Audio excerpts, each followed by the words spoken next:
I see Yeah. that a lot for women in business, and it is hard to shift, but it just has to be addressed through the inner child and the origination point Mm-hmm. of that wound.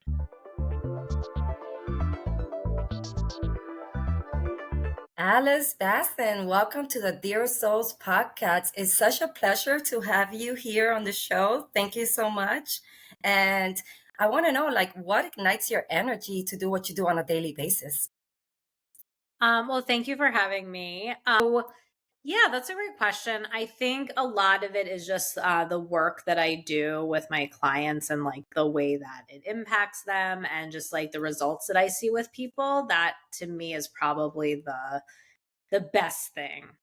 I know that feeling. Now, can you tell me just a little bit about your journey and the breath work, the spiritual mentoring? What inspired you to begin this path? So, yeah, I think it's something that I've just been kind of doing for most of my life. I discovered breathwork when I was 19, so about 23 years ago. Okay. And I just was very drawn to it. I was looking for answers when I was about 19 years old. I was in college and I was struggling with an eating disorder and anxiety. And I was just looking for answers. And I discovered yoga. And then I started working at a yoga studio and I discovered breath work there while I was working there. And I just felt really drawn to it. And I started training as a breath worker. I did 4 years of breath worker training in my early 20s. And, then in my early 20s, I started teaching private clients and having groups. And it's just been something that I have has been a part of my life for more than half of my life. So it's Mm-hmm. always something that I had done on the side. And, and it really thrusts you into like healing and personal growth work. So that's always been something that I just naturally was interested in and also just naturally knew a lot about. I didn't really know how I knew so much about it. Mm-hmm. And then I became a school counselor. So I was a school counselor for 10 years. I went back to school and got my master's in counseling psychology. And I was a school counselor for 10 years. And then I started my business at the like late 2019, early 2020. And then, in March of 2020, I went home from school and I never went back. And I just started my Oh, wow. business and it's been going since that time. And I've really had the chance to develop, my own methodology for trauma healing, which is, breath work is a huge piece of that, along with Right. all the other trauma healing tools that I've created. But yeah, so it's just been for the last like 5 or so years, just growing and building my business and developing my methodology and teaching it and sharing it. So that's kind of the short version of it. Wow, that's beautiful. Thank you for sharing that. And, I'm curious, how was it when you were counseling these? Were there younger kids? Were there older adults? How was it? So most of the work that I did was with kindergarten through 8th grade. I did work Mm, in high school also, but the majority of what I did was with middle school students. So okay. that was kind of like what I specialized in, although I have experience working with like every age group. So Right. Nice, nice. Did you use your breath work and the techniques and the stuff that you were learning already throughout that time? Did you use that with the kids? I did. Yeah, I did at times. It was definitely something that I used throughout different points of the journey. And then my last job that I had before I left and like fully started my business, Mm-hmm. they actually were very supportive of that. And they had me, like, I developed a whole meditation curriculum and we collected data and we got a grant to implement it like further in the school. And it was like a whole thing. So, yeah, I Right. definitely developed that for sure. But it is challenging implementing that stuff in schools just because you really have to have the teacher buy-in, and that's not always Yeah. the easiest thing to get. So yes, I implemented it Nice. to various degrees along the way. Yeah, that's nice. And I know it's hard because our school systems are not designed for the kids, we were kids too, so they were not designed to help us in any way, really. You had certain teachers or certain principals that actually wanted to help, but, back then we were so limited, in the kind of stuff, that we can do to like help kids with traumas. And then it goes even further than that. It goes into the parents, the household, what's going on over there. So there's just so much that you can do. And, I'm really grateful that you at least were able to impact, some of these kids somewhere or another. And, I'm not sure if you've stayed in touch with any of them, the parents, anything like that, but, yeah, I hear from them. I mean, there's the relationships that I developed were like really strong, and there are some that I hear from at times, and yeah, but yeah, nice. yeah, yeah. That's beautiful. Now, what challenges did you face in, your early spiritual awakening, and how did you overcome them? Because I know it's not easy. I'm going through that, so it's a lot So of do work. you mean like when I like earlier on, like when I first discovered breath work, or like when I started my business, or Well, all of it, because you have to awaken at some point to say, oh, this is what I want to do. And then you start working into your spirituality. It kind of starts, kind of bringing all that in as well. And then you get into the breath work. I think everything is spiritual. That's what I've learned lately, that everything in life is spiritual. So like, what were the challenges, I guess, that you faced through that? Because I know with anything that we try to do, it's not easy. It's not like a one day, hey, I got it and we're good. yeah, for sure. I mean, I think the biggest thing that I can speak to, because I feel like my whole life has kind of been like this, but I think the most recent thing that I can speak to is just since I started my business, because I think Mm-hmm. that's what really has invited me to grow in ways that I just didn't really realize Nice. were possible. Just a lot of clearing of ancestral trauma and family trauma and past life trauma, and Mm-hmm. also just a lot of questioning of, can I really do this, or is this actually going to happen, or um Yeah. just really like doubting yourself, or thinking you're not good enough, or thinking there's something wrong with you. Like that was a lot of what I dealt with in the beginning. And oh my god, I mean, there's so much. I don't even know like where to start with it. There's just a lot. It really like challenges you to keep going, even when you Mm. think that, things aren't working, or Yeah. that it's not going to work, or just a lot of like putting a lot of pressure on yourself, or making yourself wrong, or thinking that you're not good enough, or feeling shame for, the way that you like decisions that you made, or whatever. There's a lot that comes up, I think, when you Yeah. start a business. And that to me has been, one of the biggest points of growth for me, and for most of the women that I work with who are either, business owners or aspiring business owners. Mm-hmm. Before that, I think that for me, I wouldn't say the challenges were as crazy, because I was like so into growth, like I was excited to kind of look at things that, maybe other people weren't. But, I think that as I have grown just in my own ability to like work with people and hold space for people and just like be a leader, I think that Mm-hmm. there was a lot that I had to shift as far as my confidence, and also my Mm. ability to like lead, like to not be afraid of confrontation, to just say what I think and not people please, to, be able to express myself and be in my authority. I think that was one of the biggest like challenges for me, that was just historically very like something that was not easy for me to do. But as a business owner, you have to do those things. Right.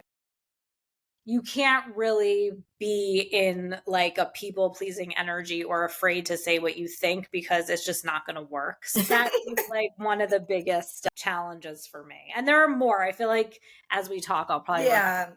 There's a Yeah, I'm sure they'll come up. Yeah, and it's funny because everything that you've expressed right now, in your growth, because I'm also into like a lot of growth, and it's funny because I met my husband 7 years ago, and he's like, "I hope you're into growth, you have a growth mentality," and I was like, "Sure, yeah." I had no idea what the hell he was talking about. I just know it sounded great, and here I go. 7 years later, it's been such an amazing growth, but I could relate with you in so many areas. And I think a lot of women out there, and not to exclude men, but I think right now, I know as you from and myself, we're like wanting to, hone in on women a little more, just because of everything that we've gone through for centuries, and all this trauma and all these things. And it's crazy because a lot of us don't have, or a mentor, or the right tools, or the right things to do. And it comes down to that self-confidence, guys. I dealt with that. I mean, I was raised in Miami. I had all the confidence I thought in the world. And then as, all the trauma started stacking up from childhood and then adulthood and everything else, I realized that my confidence went to crap. I had no confidence for a while. I don't even know how I ran my business. It was crazy. But I think that's one of the things that we as women really need to hone in, is that confidence. Because without that, it's hard. It's really, really hard. Yeah, for sure. Yeah. I think that's a lot, like a lot of women struggle with, for sure. And it's Yeah. different. It's not just one thing. Like you can be confident in certain areas, but then not Mm-hmm. like I always have been confident in my ability to work with people. Like I know that I Right. can get people results, but there was just in other areas, that I had to grow. So I think that that's it. There's always places where like you Yeah. don't even realize that you don't have that confidence or that like belief in yourself, but a lot of times it's just because you haven't given yourself the opportunity to have it, or to Yeah. be in the situation where you need to have it. So, Yeah. and that's what the business will do, is it will call you forward to grow in all of those areas. Yeah, that is true. And it's crazy because sometimes as human beings, we don't even know what the heck is going on inside of us. We don't know what's happening. There's just so much going on with mental health. And I know with me, I've suffered so much of depression, anxiety, panic attacks, on and off. And, that was my awakening, in my own personal journey in spirituality, is why I hit it really hard, because I was like, no, there's got to be something else, and then I came to the conclusion that when your soul is not aligned, like your higher self, it's not aligned, it's not connected, that's when everything else starts happening. That's what I kind of came down to the conclusion. Hmm. Yeah. Yeah. So, so what is the most transformative experience you've had with breath work, either personally or with other clients? Or what has been that?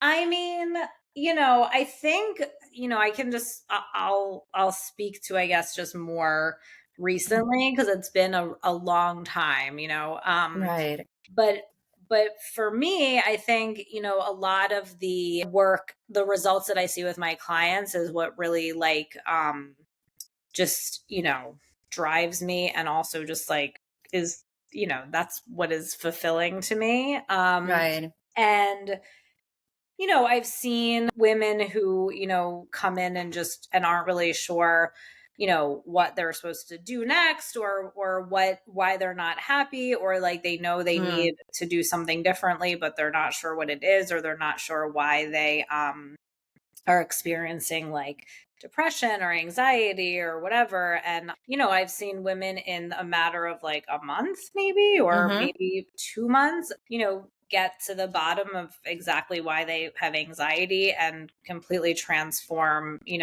understanding like what they're meant to do and how they want to move forward and have the confidence to do it. So I think those are like the biggest transformations, is seeing somebody just completely shift their experience of the world in Mm-hmm. a short amount of time, and have a completely different perspective on who they are and what they're meant to do and where they're meant to go, and like have the confidence to take action on that. I mean, those to me are some of the biggest like transformations, because it's really somebody completely transforming their whole life, and Yeah. to me that's like so much more important than like, just like a peak experience. I think that Right.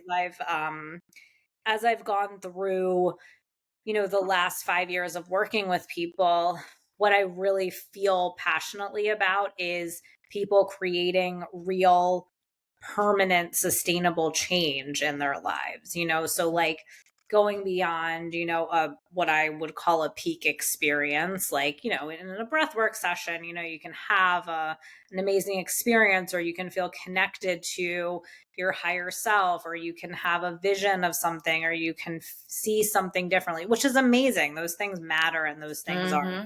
are really important. But like, what I feel really strongly about is being able to, go beyond a peak experience, or take that Mm. peak experience and integrate it into your life in a way that you're going to create a real sustainable result and change. And so that's what I really like to focus on with people. So to me, I think that is the bigger win, where like, I could share things that have happened for me in a breathwork session, or other people, where, you can see, like, I've had memories of like my own birth, or taking on trauma like in the womb, and things like that, that a lot of people, don't necessarily see or experience, which is really cool and gave me a Yeah. lot of amazing information.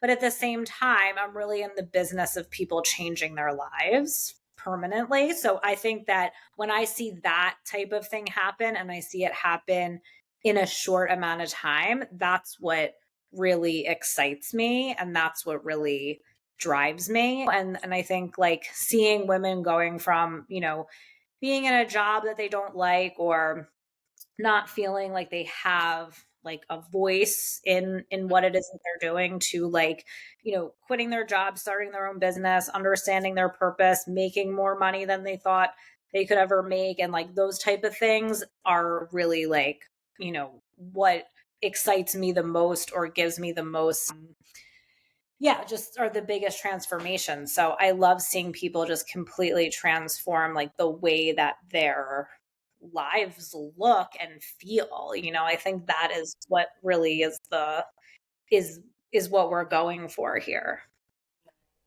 That's beautiful because a lot of people, and myself included, I've experienced where I'm like, oh my god, this takes forever, and it's like you're doing like, and you're gonna be doing your work forever. That's just the thing. But to see the results so quickly, it's like you nailed it. You finally got everything to a system where you could just get someone from point A to point B in less time than it would take someone that didn't even have the tools or the mentor or anything.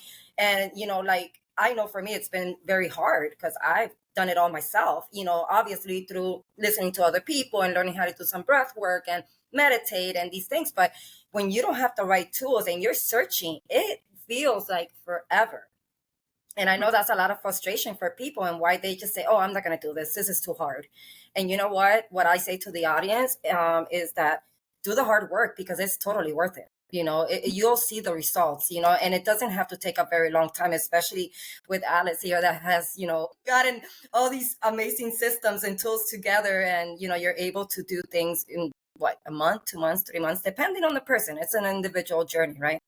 Yeah, I mean, it depends. Yes, it depends on the person, but I think, like, you can definitely see a change in your life after a month. Like, if you ask anybody who comes into, the Metamorphosis, for example, my main Mm-hmm. program, they will see a change in their life within a month, and Beautiful. and sometimes it'll be like, more just internally how they feel, but like, that's kind of everything. Yeah. So yeah, and obviously there's always like bigger things that sometimes it takes people longer, but it's just, that's Mm-hmm. everybody's journey is just different. So I think that, Right. like, yes, it's both. Like, there's things that everybody experiences, or everybody goes through, or that are going to work for everybody, but everyone also has like a very specific way that they experience life, and just like journey they're meant to be on. So if there's always going to be like variables for people, Right. but what I can say is, like, within 1 to 2 months, like, you will be different. Things will be different. I'm not going to tell you exactly how, because that's what different, but they will be Right. different. That's exactly. Now, is there what type of breath work? Because there's so many different type of breath work out there. Which ones are the ones that you use? Is it one specifically? Is it a combination? What are those that actually help release the traumas from the body and the mind? Because when you have those traumas, I know I go through pains constantly. I mean, it's gotten better, but there's times when I take some energies that I'm dealing with myself, I feel the pains in my body. I mean, it's horrible. So what kind of breath work you do to, I guess, release those traumas? Yeah, so I've kind of created my own breathwork methodology. The breathwork that I was trained in is very simple. It's called conscious connected breathing. So it's just a circular breath in and Mm. out through the mouth. Mm-hmm. But I create breath work for specific things for people. So, for example, Okay. in my program, the Metamorphosis, we go through, what are like the four main familial relational traumas that will impact Mm. the way you relate to the world. So, it's your birth story, which is the circumstances surrounding your birth from conception to 3 months old. Your relationship with your mother, your relationship with your father, and then also your relationship with your siblings. So I have specific breath work that I create for those specific relationships. Mm. They are, Okay. it's just me talking you through breathing and specifically bringing into from the subconscious into the conscious, like what it is that you need to know or shift or release in order to support you in shifting those relational dynamics and relational traumas that have impacted you. So the breath work is a really important piece in just shifting that on a deeper energetic level. Mm. Because a lot of the work that I do is looking at things that have happened before you were verbal. So most Right. of what has impacted you relationally from childhood, you're probably not going to have like cognitive memories of. It's going to be more Right. of an energetic imprint, Mm. like an energetic overlay. It's going to create like the way that you see the world. It's going to create the way that you feel about yourself and the world and the way you relate to yourself. So that's why the breath work is so important, is because a lot of what we're talking about here is just like more of like an energetic imprint that Mm-hmm. is in the subconscious.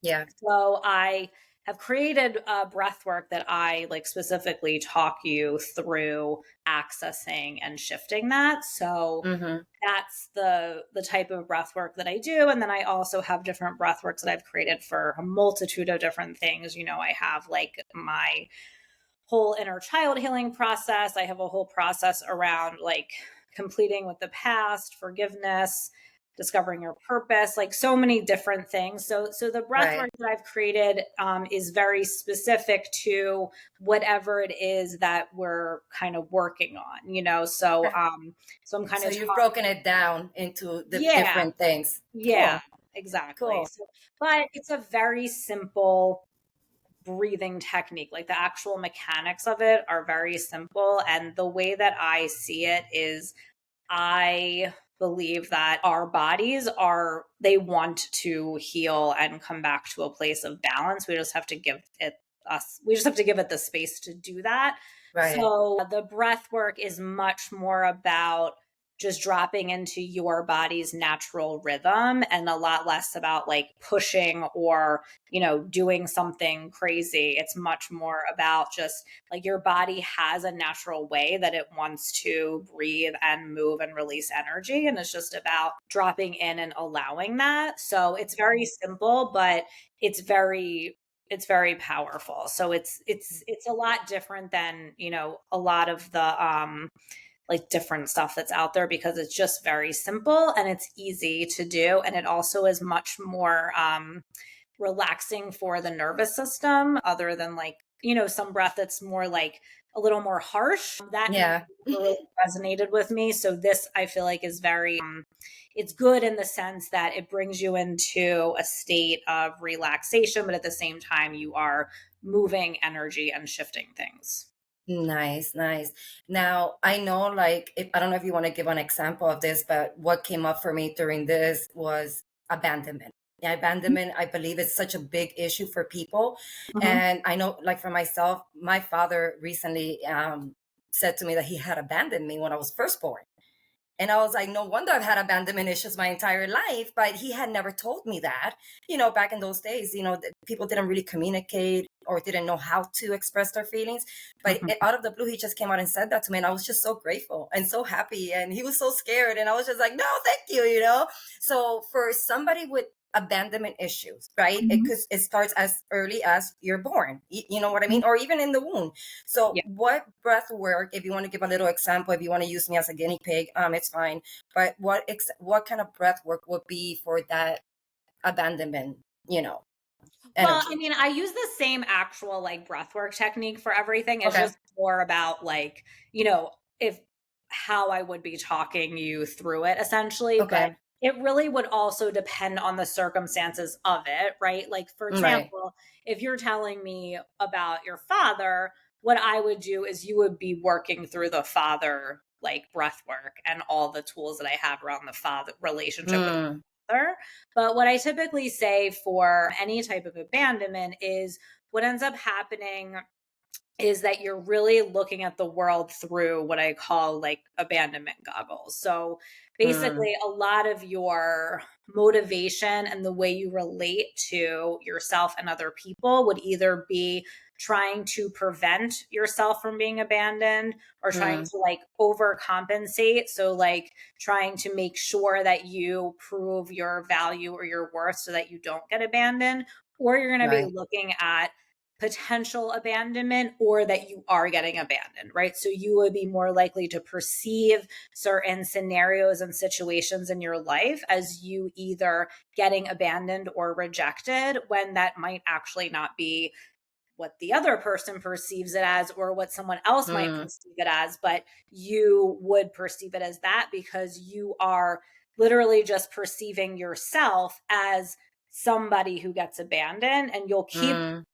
Yep. recreating those scenarios and that circumstance in every situation in your life until you reconcile it. So that's usually what will Yeah. happen with something like that. And with something that you're describing, like you said, when you're a baby and you didn't have any conscious awareness of it, it's going to be on, like I said, a deeper energetic level. So you might not Mm-hmm. have words for it. It's just like a feeling that you have. Yeah.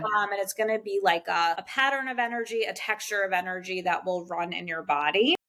I call that an energy signatures. I call that those Yeah, little yeah, energy exactly. Like signatures. an Yeah. energy signature. Yeah. So Yeah. that's going to be something that will run, right? And there's Mm, multiple ways of shifting that, which I help people with, but it's important to just like understand that that is what's happening and that's mm. what gets recreated in a lot of scenarios, even if it's just within your own being, right? Like even Right. if it's just within your own, like say you and I are having a conversation and you said something and I corrected you, you could Mm-hmm. perceive that as like abandonment or rejection, right? Because you're like Wow. looking for that feeling of like, oh my gosh, like she made me wrong or she said I'm wrong, so that must mean that she is rejecting me or she doesn't like me or I'm not good enough, right? So it's like you're kind of looking to hook into that feeling, not because you Wow. want to, but just because that is what you are used to and that's Yeah. what you're expecting. It happens, yeah. And to add to that, something that I just realized, actually, my husband did this morning, was that we actually end up abandoning ourselves as well in the process. It could be in anything. It could be in relationship. It could be in business. It could be in anything. We just become so fearful of things, and then we end up not doing the thing, and we abandon ourselves also. So it's Yeah. kind of crazy how all that works. Yeah. So the self abandonment thing is huge. And I see this a lot for women in business. Like, Hmm. and I've seen this a lot with my clients, and it can be to varying degrees, but I've seen it in very extreme cases where people who have a strong self abandonment pattern, and I'll just say too, like the abandonment wound, it doesn't always have to show up in self abandonment, right? It can show up in relationally or whatever, but a lot of Yeah. people, it shows up in self abandonment because, what ends up happening is that we treat ourselves the way our parents treated us until we, get conscious and Yeah. change it. So a lot of times we will self abandon, but I will see a really strong pattern of this in clients who have been who have severe abandonment from their parents, whether it's emotional or actually they were like physically abandoned by their parents. Right. And what happens is they get to this point where it's like going, going, going, we're going, we're good, we're moving forward. And then all of a sudden it's like they disappeared off the face of the earth. And like the pattern is so strong that like I'll forget about them. And then all of a Mhm. sudden I'm like, oh my God, where is she? I haven't heard from her in like a week. And then I have Yeah. to like reach back out and kind of like, pull this person out of this abandonment hole. And you can feel it really strongly from people who Yeah. have it really strongly. You can like feel it in their energy because I've now experienced this multiple times. Yeah. But the other way that it can show up too, that I see for a lot of women, is like lack of motivation, in a sense, is what it can feel like, or Mm. like procrastination.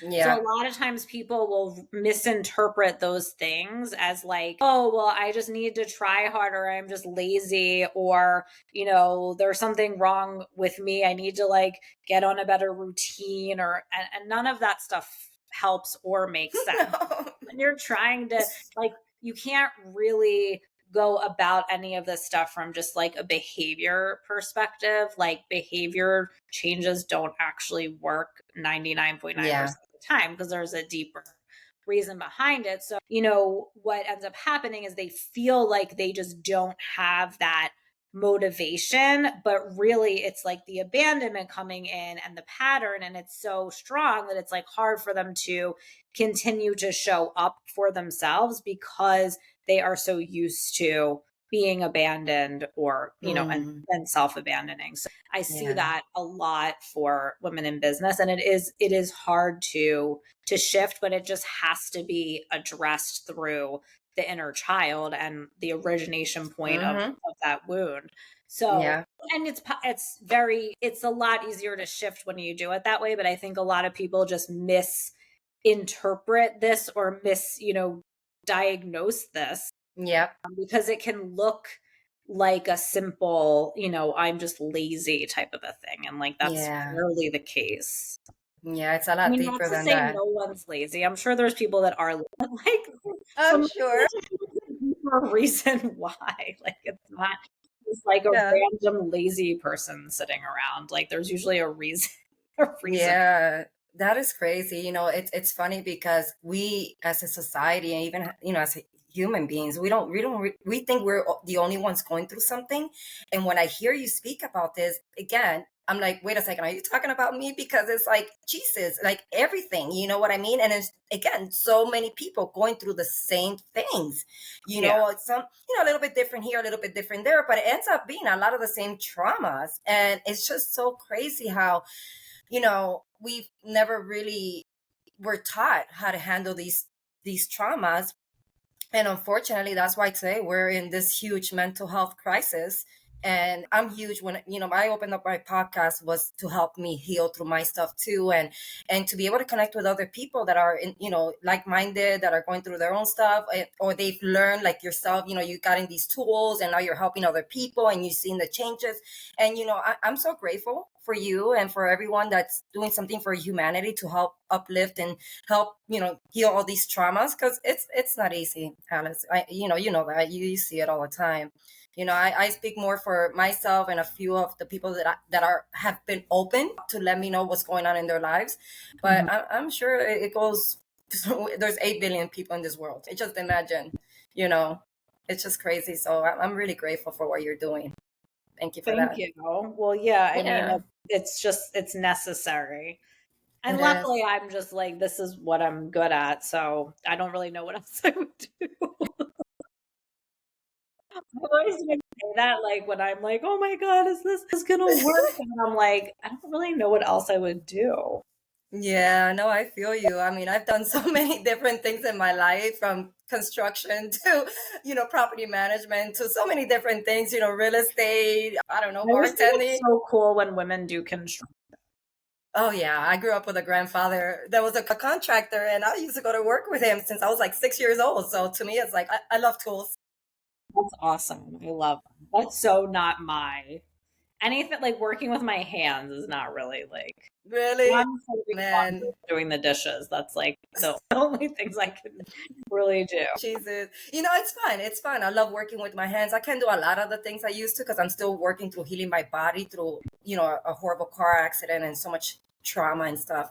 But Yeah. I enjoy it. If I could do a little bit here and a little bit there, I still enjoy it. Not as, I can't just do what I used to do before. As you get older, you got to watch out. Yeah. Your body it's not the same anymore.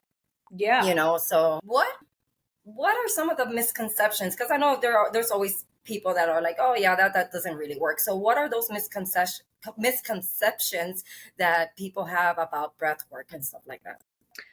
I mean, I think that people like can kind of not really understand how impactful it is. I mean, I think that that's the most like response that I would have from people the first time they've ever done it with me is like, oh, wow, I'm so shocked at just like this simple thing, at how much of an impact it had or Mm, how transformational it is. Cause I think it's something that people can take for granted, like where they're yeah. like, oh, well, it's just breathing. Like I breathe all the time. But it's really, I think, surprising to people how this thing that, seems relatively benign, can be so transformational when you put your energy and intention behind it. So I think Mm, that there's that piece. I think that, I think a lot of people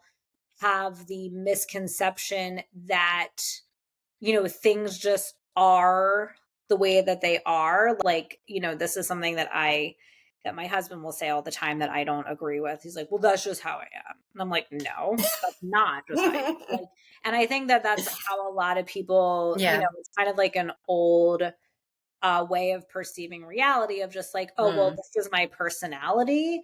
And it's yeah. like, no, that's your trauma. That's not your Hmm. It's personality. the old school programming. We all have it. Like I even have it to a certain degree. You know what I mean? Like where there's things that like because of my upbringing and because of like, the way that I perceive the world to a certain degree, there's some things that I'm just like, oh well, I'm just like I live in the city. Like it was my one of my clients earlier was like, I got woken up by like this band of coyotes last night. And I'm like, I only hear sirens. Like I've never I don't even know what a coyote sounds like. You know what I mean? And even Wow. though like ideally I say I'd want to live in the country, the reality is if I can't order Indian food, then I'm like, I don't want to live here. Oh So my there's God, like you're my good. own thing, but I think a lot of people have these like ideas about who they are that they don't think they can ever change. And I think that Hmm. that is not true. Like, I think that, people think that they have to like do things a certain way because they have certain limitations as far as like what they're capable of. And that I don't think is true either. I think that's just a result of programming and just a Yep. result of like what Yep. you've been exposed to. So I think, when I talk about everything kind of being a result of your childhood relational wounding, which I firmly believe is true. Yeah. I think people think that might be like an overstatement or that just some things are how they are. And I don't think that. So I think that that can be a misconception. But I also think that like the idea of that is rooted in just people also not wanting to take responsibility for changing their lives Yep. too. Because I always say to people, like, this work is like equally as scary as it is liberating because like once you realize that you do have full agency over what it is that you're creating and what it is you're experiencing, like it is equally as liberating as also scary because then it means that it's all like your responsibility. And a lot of people would like it's easier to think that you don't have control because then you don't Yeah. have to take that like radical responsibility for everything in your life. So I think that that is also, rooted in that. So I think that is definitely a misconception. I think that, one of the other big misconceptions that I think I see in the personal growth space is like that I'm going to like heal you or I'm going to like do something for you and like that's not how it works at all. I'm giving you the tools, I'm giving you the guidance, I'm giving you the support, I'm holding the space. But I got to do the work. You have to do it. Yeah, and I Yeah. think that Yeah. that's a really even though people say they know that, they don't actually know that. So I think that's They another, don't. They they don't don't. actually know that. I think that that's a really important thing Yeah. to remember. And at the same time, like, it is really important to get support with this work. I mean, I think that most people that I work with, if they didn't have me pointing things out to them or making the connections or the parallels, they would Yeah. not be able to see what's actually going on. And same for myself, like, I always joke that, like, I consider myself an expert in this. And when I am triggered, I need someone to remind me of what is going on too, because when you have that emotional energy running through your body, it's hard to think logically, So we all Yeah. need that support. And I think that's really important. But ultimately, you have to be willing to do the work on your own, and not only, spend time learning it, but you also have to be willing to apply it in each moment, because that's Yeah. really when the change happens. And that is a much harder thing than just having Mm-hmm. a an experience with. Yeah. And that's kind of where, the rubber meets the road. And I don't think that Mm. a lot of people have that awareness either. So I think that's also No. really important. That is true. That is very, very true. You made a good point there. And it takes, like you said, it takes courage. You got to have a lot of courage. You got to take the responsibility, because nobody's going to do the work for you. If you're not willing to want to live a different life and heal and just be happy and joyful. And it doesn't mean like, oh my goodness, we're going to be happy and joyful all the time. Shit is still going to happen. But how are you going to respond to the things that come up in your life? And once you have the tools, you have the resources, you have people on your corner saying let's do this, then you kind of get that courage to want to keep moving forward and healing and just doing the work. It's not easy, heck no it's not, but again, totally worth it. Totally worth it. And you keep doing it. You keep doing it. It's practice. You got to integrate. That was the thing that I was missing when I started my spiritual journey, was the integration. Like I kept learning things and reading and watching YouTubes and all these things. And then I would be like, okay. And I'm like, how do I do this? How do I really integrate this? And I think a lot of us, humans, women, whatever, we're like deer in a headlights, because we're like, I don't even know where to start, So someone that comes in and says, I have no idea where to start, and I'm willing to do the work, like, I'm sure it could be different for everybody, but Mhm. I'm sure there's also like something that you could start from the beginning, and then it'll work itself out, while you're doing the work. I don't know. What are those maybe little tips that you could give, the audience, if they're kind of stuck in integrating their own, work? How do you kind of walk them through that? Ideas? Yeah, I mean, I have resources for that, right? Starting from just like free downloads that you can get, which I'll share with you. I think, Okay. that will be a great place to start, where you can just like try the breath work and see how it works for you. And I have, tools to support you with that. So I think that would be a great place to start. And then for Okay. me, I have, to me, if you're really wanting to dive in and do the work, I would say, that's where doing something as small as like my mini morphosis program, or the Metamorphosis, which is my main program, to help walk Mm-hmm. you through, like, okay, here's why you're feeling how you feel, here's what to do about it, and then you have to go through the process and do the work. But I've really made it as simple as possible for you, and that's what I've been really focusing on for the last 5 years, is continuing to like Nice. hone in my process and make it as tangible and simple as possible for people to be able to take whatever your circumstances are, whatever your situation is, and like plug it into this framework. And you should be able to have a huge shift as to why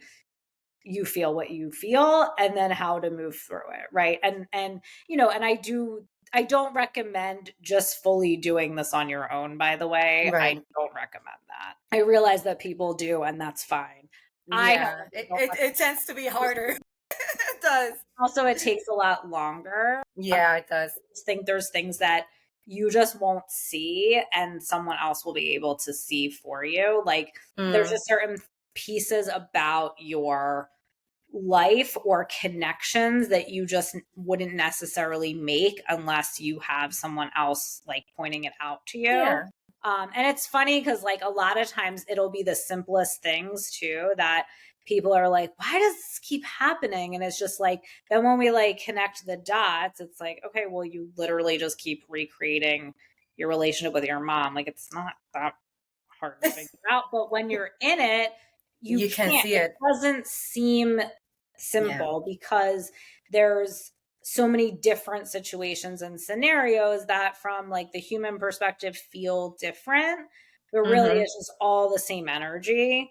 But once you understand like what that energy is, like we're talking about with you with the abandonment, then it's a Yeah. lot easier to move through. But it's really important. Like it's so funny because some people will get it immediately and some people will like bring me like every situation like why is this happening? I'm really struggling with this. And I'm like, it's the same shit I told you.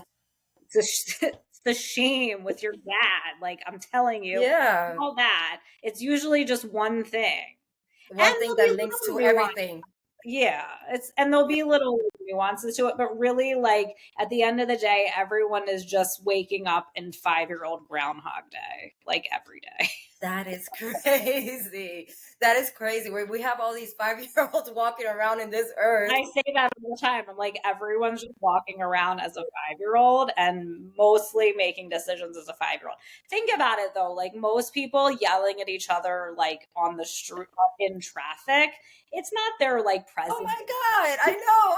It's crazy. I hear my mom doing that. I'll be on the phone with my mom and she's driving and, she's in Miami and we're Cuban. So she'll speak in Spanish. She'll say all these crazy things in Spanish. I'm like, Mom, first of all, they can't hear you. Number two, look at the energy that you're attracting. Like, and I've been teaching her a lot of these things now and she's learning also things on her own, but I'm like, you just can't feed into that. You got to stop that. You got to change that programming, that pattern of being like so crazy like that, and then you wonder why everything else is happening. You're It's bringing in those energies. though. Like that's the thing. That's why Yeah. like it's hard for people to change because until that part of you is really like acknowledged or Mm. reconciled, it is going to continue to surface in situations, right? And this is why people get into like arguments with each other, or there's like those two people at work who like don't get along, and it's like not really that complicated either. It's like that person either is showing up as like your mom or one of your Mm. siblings, most likely, Wow. or your dad. I could Yeah. probably pinpoint everything that like someone, I'm just like, okay, if I know the history, it's pretty easy to figure out, right? But once you like really understand what that is, it makes it so much easier to navigate pretty much all of the challenges that you come up against in your life, because it really just comes down to this one thing that you just keep recreating. Yeah, that is true. And for the audience, I want to, I want to say that in relationship with your partner, your spouse, whatnot, sometimes we have to learn to hold space, not only for ourselves when we're going through something, but also for our partners. Because even like I've noticed, more now that I'm doing the work, it's like sometimes we're so stuck in what we're going through that we're not even seeing what that other person that's right here with us, like what they're dealing with, because they got to deal with our crap. And then we put all those energies on them. And then we're wondering why they are going through their own stuff. Plus, on top of whatever they have going on, their own 5-year-old still running around like a crazy maniac, So that's one of the things that I've been really learning to integrate more, because it's not easy. Sometimes I'm going through my stuff and my husband's going through something too at the same time. And then he's like, well, you're not seeing me. And I'm like, okay, awareness, and it happens, as you're going through this process and you're learning, I'm realizing that a lot of times both of you are going through things, you know what I mean? And holding space is huge, huge. Having that love, and just saying, okay, no judgment, working on that, because we're so quick to point the finger and say, no, it's your fault. No, this and that. You did this to me. And it's all inside of you. It's Yeah. never the other person. Yeah, Yeah. over the other person. But the great thing about relationships is they will show you exactly what you need to heal. I think that, it's just about knowing how to see that and navigate that. But Yeah. that's why relationships are so great, is because they will mirror back to you exactly what it is that you need to look at and heal. Yeah. But most people, like I always joke, it's so much easier to blame my husband. So much better. And I could build a Yeah. case that you would agree with me as to why, Oh, yeah. but that doesn't serve me. I always say to people, like, okay, well, if someone is like telling me about their partner and what they did and whatever and why they're an asshole or whatever, and I'm always Yeah. like, okay, well, I can sit here and like commiserate with you and agree with you about everything you're saying, but like that's not going to help that's not going to contribute to your growth. Right. So let's talk about what's actually happening here for you. But if you Yeah. want me to, I will just sit here and agree with you that your husband's an asshole, but that's not going to help. Yeah. It's not. It's not. I know. Again, it's just funny how we all go through a lot of the same crap, and misery loves company. And I know I've been there. I was in that victim mode for years of my life, not knowing any better.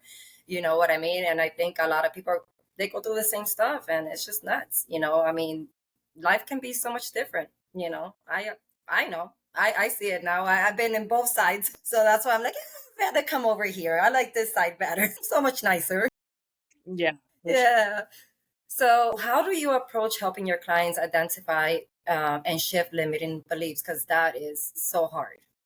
So hard. Yeah, I mean, usually it's going to come down to like exactly what I've been saying, is just Okay. identifying that one thing from childhood. So like it's just basically this energy that you keep recreating, right? Whether it's Mm-hmm. abandonment or whether it's, shame, like, or I'm not good enough, or I don't feel safe, or I don't feel acknowledged, or like, this one core wound based on your relationships and what you witnessed growing up. And it can shift a little bit at times depending on what you're going through, but it usually always comes down to that.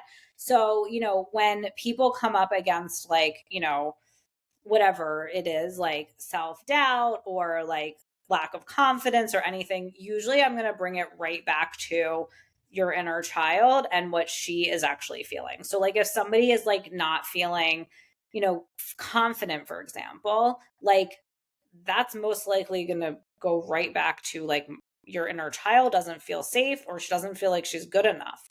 So if we address what's actually happening versus trying to change our thinking, because that doesn't actually work, because your thinking is just a result of like these deeper Yeah. feelings that you have, right? So if we can address what's actually happening, then we can shift it for good and create a permanent result instead of just trying to shift your thinking. So anything that you're repeatedly coming up against is going to be a result of your inner child and whatever needs to be healed or reconciled.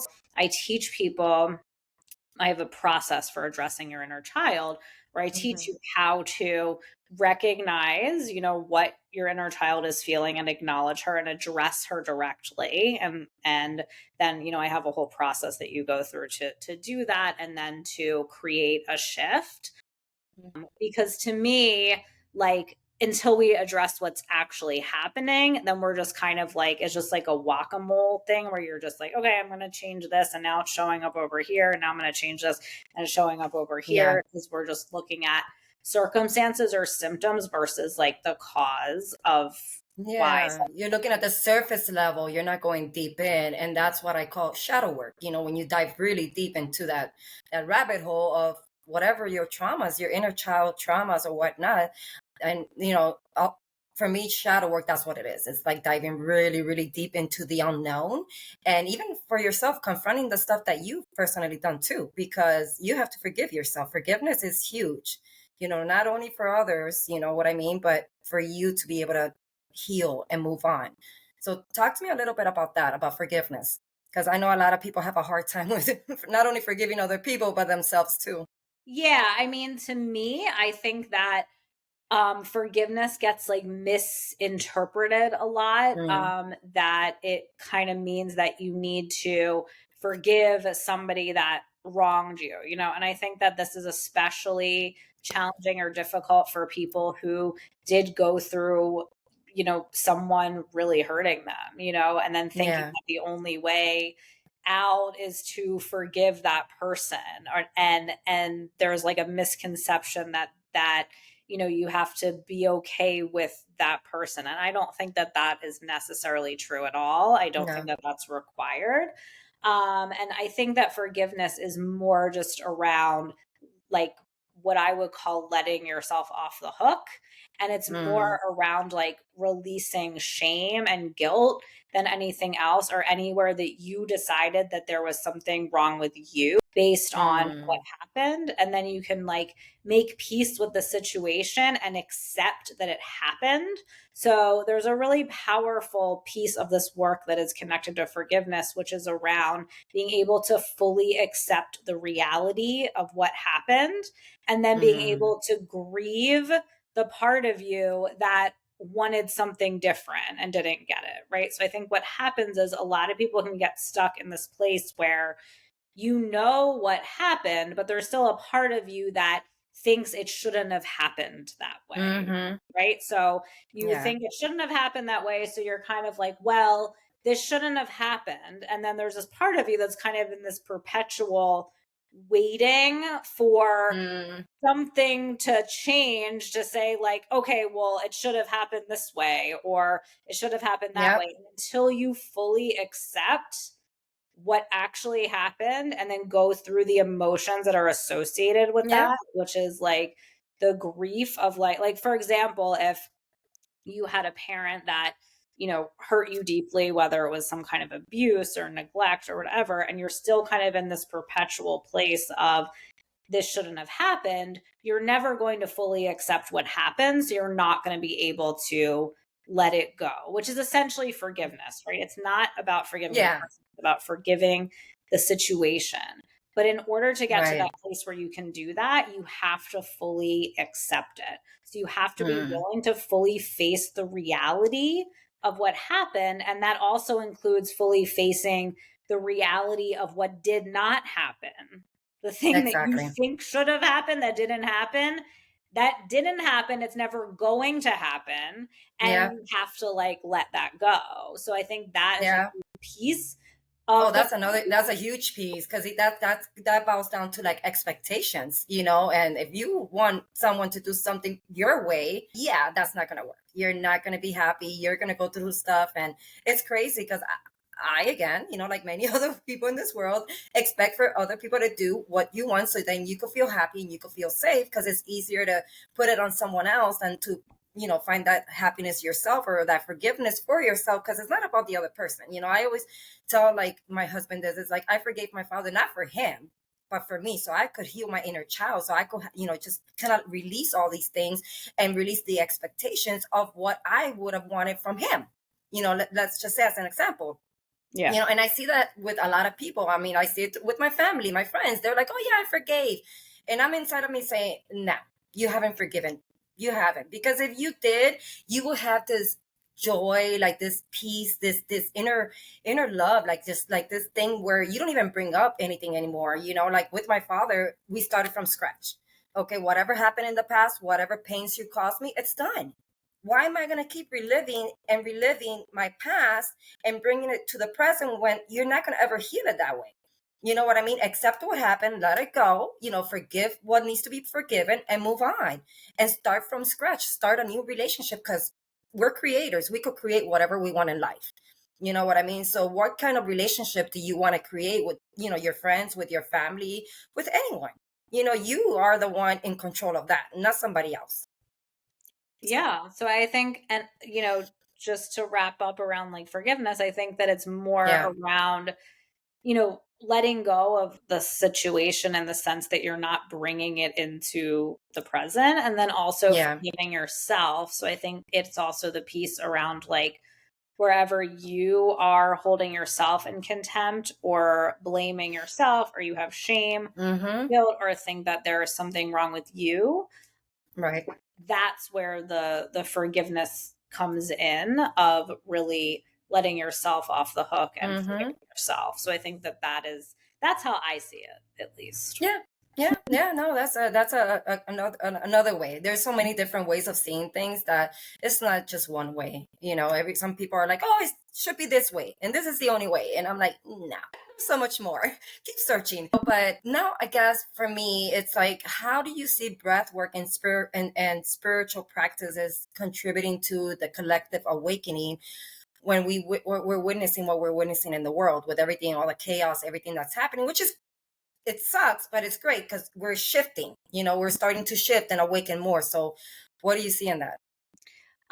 Well, I think anything where people are connecting with themselves is really important, because I think that's like the only way that anything is going to shift or change is if people are willing to look at themselves, take responsibility for their lives and heal, and I think that breath work and the work that I do is a huge piece of that. So I really Mm-hmm. do think that you know, nothing is really going to change unless people are willing to do the deeper work. I think that Right.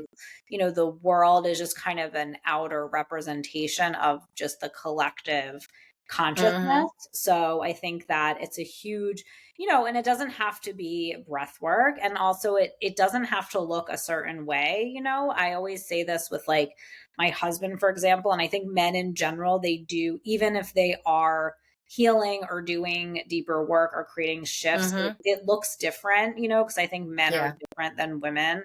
And it doesn't have to be like, oh, now I'm going to go on this like journey of awakening. It could just be like, well, I really am into my plants. You know what I mean? Like, it Right. doesn't have Right. to look a certain way, but I think that if people are willing to grow and to look at themselves and to be willing to like change for the better and shift things, for the better of like their families, and so they don't pass things on to their kids, like whatever way that they do that is great. Yeah. I don't think it has to look a certain way, but I do think that breathwork itself is very accessible and it is easy, and it's a great way to connect with yourself and your higher Yeah. self and really be able to facilitate a deep connection with all that is. I think one of the most powerful things about it is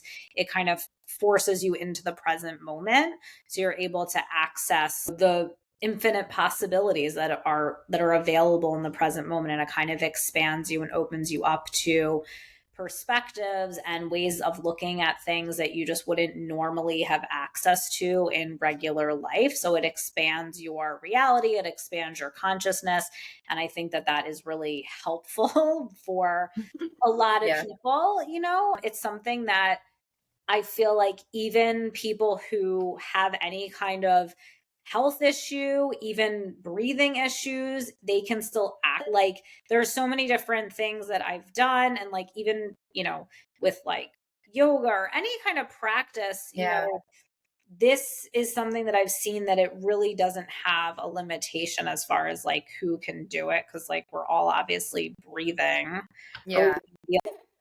I've had women who have breathing issues or who have chronic pain or chronic illness, or they have a lot of trouble breathing and are able to access this as a tool for transformation, and it's helped them so much. So I think that that is an important piece of it too, is it's just super accessible for people. Um, Talk to me. Let's go back a little bit into that metaphors. Metamorphosis. Such a cool Metamorphosis. word. Yeah, it's a Talk big. to me a little bit, because I know you're passionate about that. Your work and stuff like that. So give the audience a little like overview of what the metaphorsis is. Love that word. Yeah, it's funny. I have It's to a mouthful.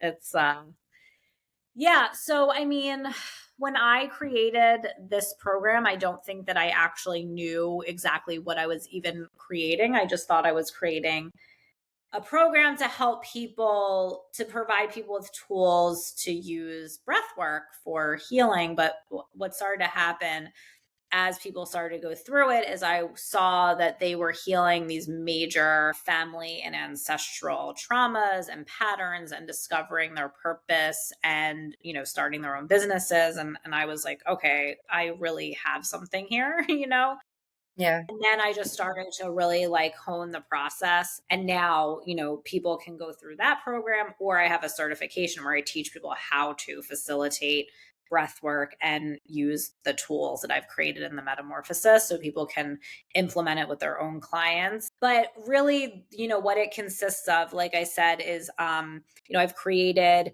these modules to address the four major types of family relational trauma. So it starts out with the birth story. So each module has like a breathwork session, journaling, a video, and like other tools to kind of walk you through it. So it starts with the birth story, which, like I said, is the circumstances around your birth from conception to 3 months.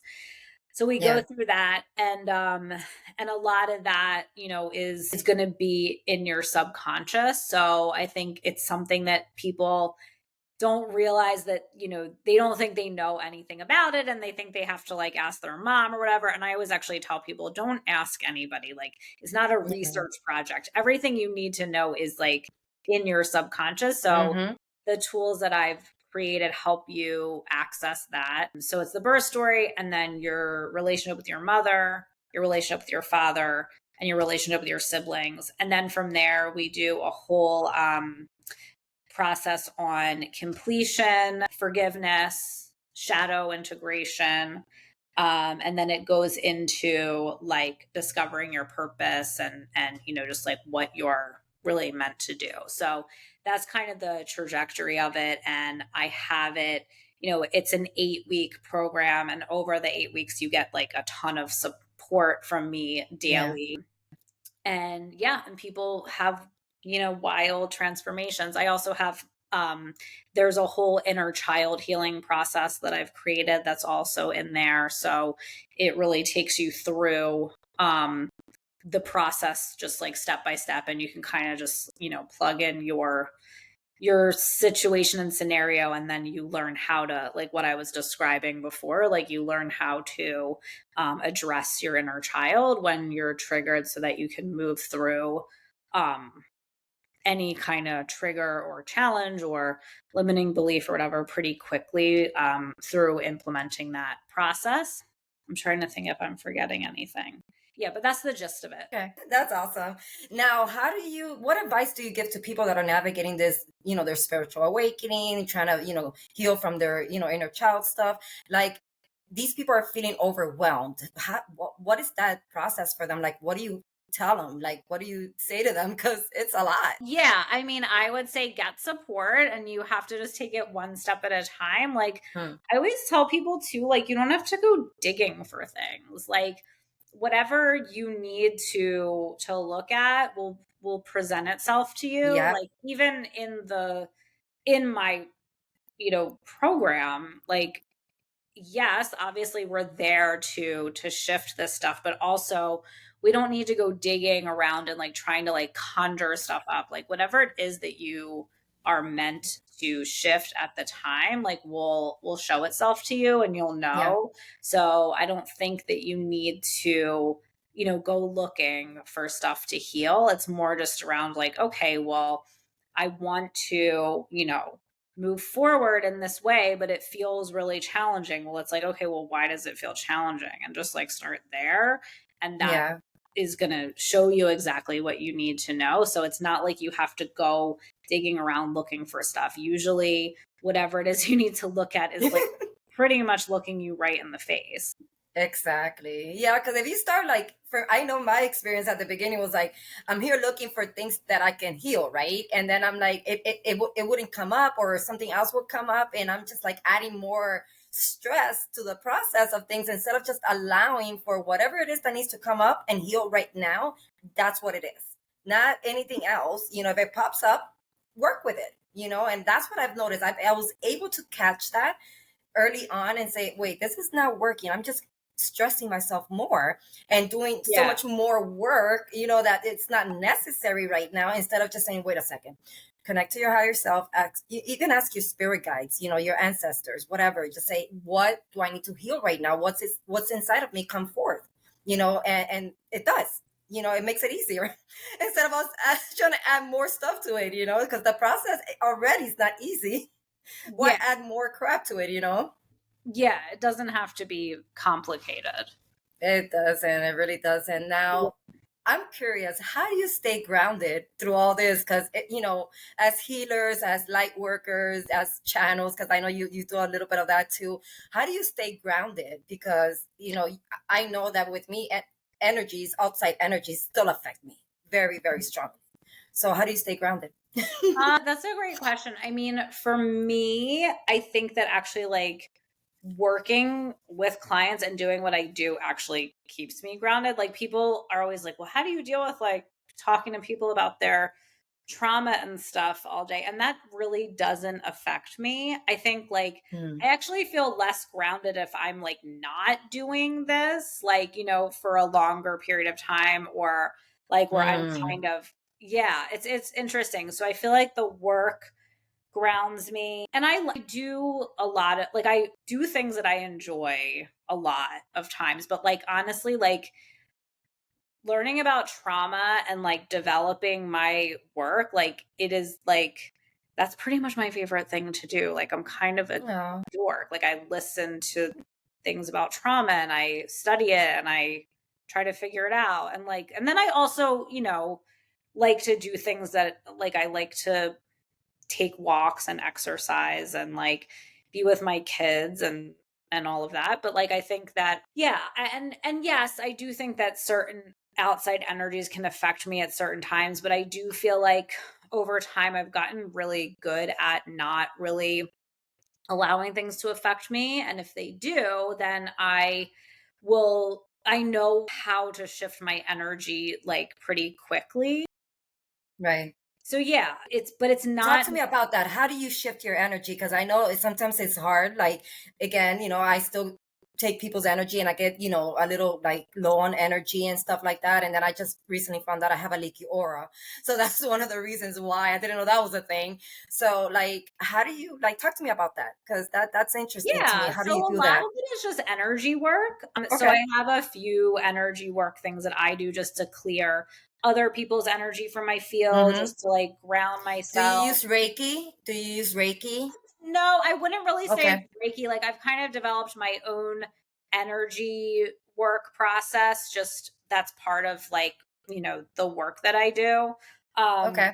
where I just like ground myself, I put like stuff around me. I like clear other people's energy. And usually that works pretty well for me. And then I Okay. also just like a lot of times it helps me just to bring myself back to neutrality through like just doing Mm, something that's less mindless, like doing the dishes or folding laundry or mm. something like that. Just helps me kind of like just be back to a state of neutrality. Yeah. But yeah, and I also really incorporate like just doing things that I like a lot of Okay. the time too, like just being with my friends or being with my family or just like doing things that I find enjoyable. I think that that's really important too, is just like doing things that make you happy and that are fulfilling to you, and Mm-hmm. making sure that you make time for that all the time. That is really important to me. And I think I'm pretty good at like just incorporating that. And then also like taking breaks, going outside, like just kind of listening to my energy regularly so that I Mm, don't really get to a point where I'm like so over the edge or so like overwhelmed or whatever, because mm-hmm. I'm kind of like listening to my energy all along. And yeah, of course, there's times where, you know, I feel like overwhelmed or exhausted or whatever, but then I just, Yeah. You want yeah, to throw your hands up and scream and just run like a crazy woman down the street or something? yeah. I mean, I think we all like get to that point at some point. I know, I know. I Like, was it's just trying to make not, it funny. no, and it is, sometimes it is like crazy and the energy is just crazy, Yeah. whatever. And, you know, but I also feel like that's just kind of like part of being human. But I Hmm. also think that, like, for me, just having a really strong handle on my own like process and my own energy and understanding like really at a deep level like why I feel what I feel and knowing how to address it is really helpful, because then you don't Yeah. really ever find yourself in a state of like, oh my god, I'm like completely like, you know, overwhelmed or upset, or I'm don't know what to do, or you Right. know, most of the time Yeah. not. So I feel like that is That's also good. just like a result of, you know, just doing the work and like continuing Mhm. to have an awareness around like how I'm feeling in each moment and how to address that. That's beautiful. Yeah. Do you integrate the breath work and also like nature, like going out to nature, maybe touching a tree, maybe, just being barefooted on the grass or something like that? Do you do that as well? I like to be in nature, yeah. Like again, I live in the city, so like it's not always like I can't always go out and bare feet. That's not really, but I do. And for me, like one of the biggest, my favorite things where I feel the most connected is at the beach. So to me, Nice. like that is really Mm-hmm. important. So I try to spend, especially in the summer, as much time as possible at the beach, Oh, because that beautiful. I do like the like nature as well, like the woods and stuff, but Yeah. I love the beach. That's where I feel the most connected to myself. So Mm, that for me is really important. It's a non-negotiable. yeah, that's funny because I love the beach too. Being from Cuba and raised in Miami, I'm sure. it's like I love the water. I just love it. And then being in the mountains now, I have the lakes. But I have to have water close to me. But I could resonate there because I mean, the beach is something about the beach, something about being out there and just smelling the ocean and the air, and there's just a different kind of peace. So I could definitely get there with you because that's one thing I miss so much is the beach. Yeah. But I won't change my mountains because there's so much more up here. Like I don't think I could do the city life again. I've been out in nature for so long now that I'm like, every time I go back into the city, I'm like, I want to come back this way. So Yeah, it's a lot. It's a lot. yeah. Now, what role does community play in the spiritual and healing journey, and how do you cultivate that in your work? I mean, I've been pretty like it's been pretty amazing for me since I started working with groups. I've really Hmm. always created such powerful community in my world. I mean, I always have these amazing groups of women who end up like deeply connecting with each other and becoming friends, and like I'm really lucky that I have an amazing community, you know, in my community, in my world, that are like my clients. And then Yeah. also, like, you know, I have like friends and colleagues that I just am deeply connected with, that I feel super supported by. So I think that that Mm. is super important. That's always been Yeah. something that I think came like easily to me. So I think that that is, it's really important, but also especially like when you're doing this work, I find that for most of the women I work with, when they are in the groups and they like see that there's women that they have so much in common with and Yeah. they feel so connected to, and it really helps them to hear their stories and their shares and all of that. It's just like a place where people naturally feel safe and seen and connected. And I think that that is so important when you're doing this work, is to have that sense of community and like connection with other people who are doing the same thing, and also Yep. are able to kind of hold the vision that you have for yourself that Hmm. you're trying to create, and having people who are able to see that for you and with you is really important. I don't I don't recommend not having that. I think it's very, Yeah. very important.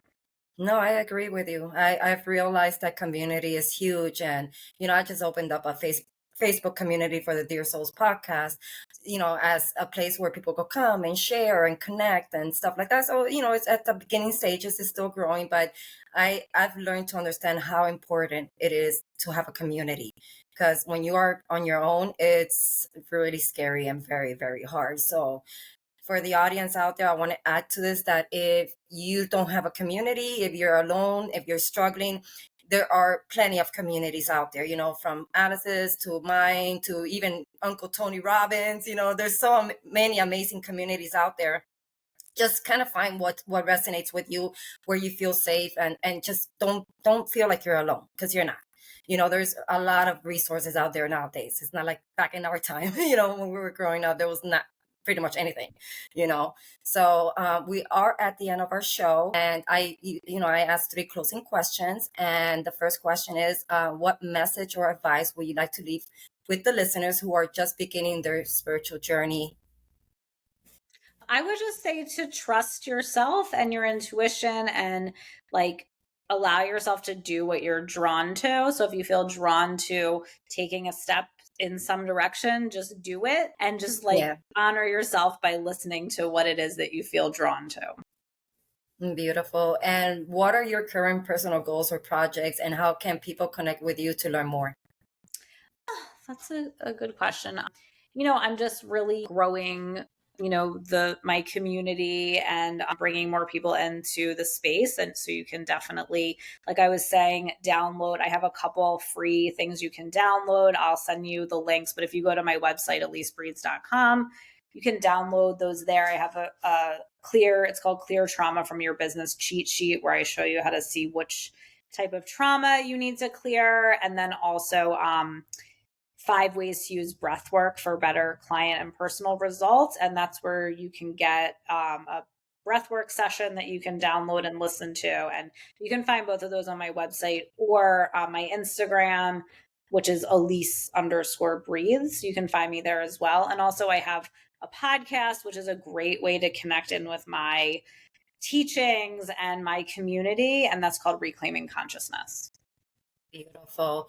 And if you could recommend one daily practice to our listeners to maintain spiritual and mental wellness, what would that be?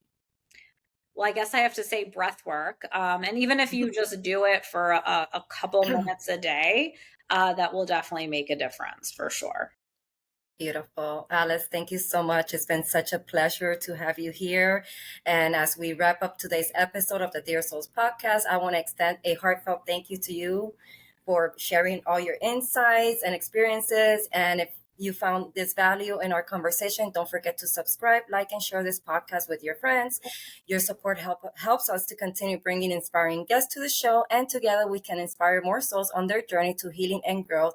Stay connected with us for more transformative stories and insights. And until next time, keep shining your light. Thank you. Thank you.